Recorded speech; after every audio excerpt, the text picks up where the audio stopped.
Pourquoi Ousmane Sonko menace de rejoindre l'opposition? Au Sénégal, une phrase prononcée par le Premier ministre a provoqué un véritable séisme politique. Et cette phrase est la suivante. Je suis prêt à rejoindre l'opposition. Oui, vous avez bien entendu. Mais pourquoi Ousmane Sonko, aujourd'hui Premier ministre, évoque-t-il la possibilité de quitter le gouvernement pour redevenir un opposant? Que se passe-t-il réellement au sommet de l'État sénégalais? Et surtout, est-ce le début d'une rupture historique dans le pouvoir sénégalais?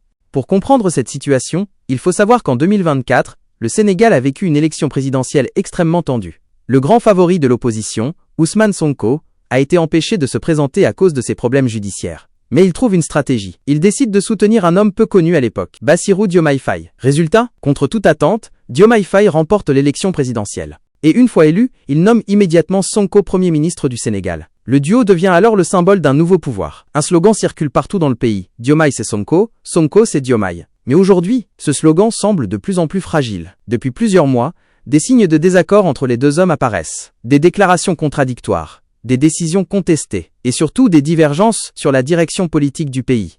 Toutes ces divergences créent un fossé entre le président Bassirou Diomaye Faye et son premier ministre Ousmane Sonko. Mais le vrai point de division concerne l'orientation économique et financière du Sénégal. Le Sénégal traverse une situation financière délicate.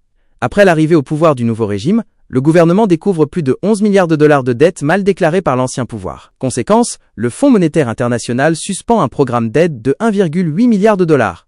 Mais sur la manière de gérer cette crise, les positions divergent. Ousmane Sonko refuse catégoriquement certaines solutions proposées, notamment la restructuration de la dette imposée par le FMI. Pour lui, le Sénégal doit préserver sa souveraineté économique. Cette position radicale inquiète certains acteurs politiques et financiers.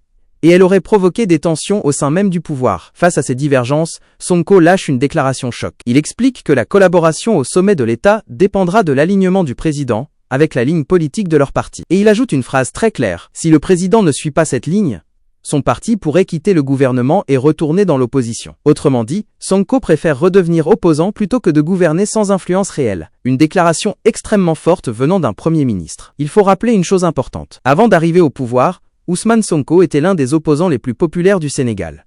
Pendant plusieurs années, il a construit sa réputation en dénonçant la corruption, dénonçant l'influence étrangère et la gestion économique du pays. Revenir dans l'opposition ne serait donc pas totalement nouveau pour lui. Mais cette fois, ce serait une crise politique majeure au sommet de l'État. Alors la question reste ouverte. Assiste-t-on à une simple pression politique ou au début d'une véritable rupture entre Sonko et le président Diomaye Faye? Une chose est certaine. Si cette alliance explose, la politique sénégalaise pourrait entrer dans une nouvelle zone de turbulence. Et l'histoire entre Sonko et le pouvoir est peut-être loin d'être terminée. N'oubliez pas de vous abonner et d'activer la cloche pour recevoir la suite des informations sur la politique du Sénégal et sur l'actualité africaine. Merci, et que Dieu vous bénisse.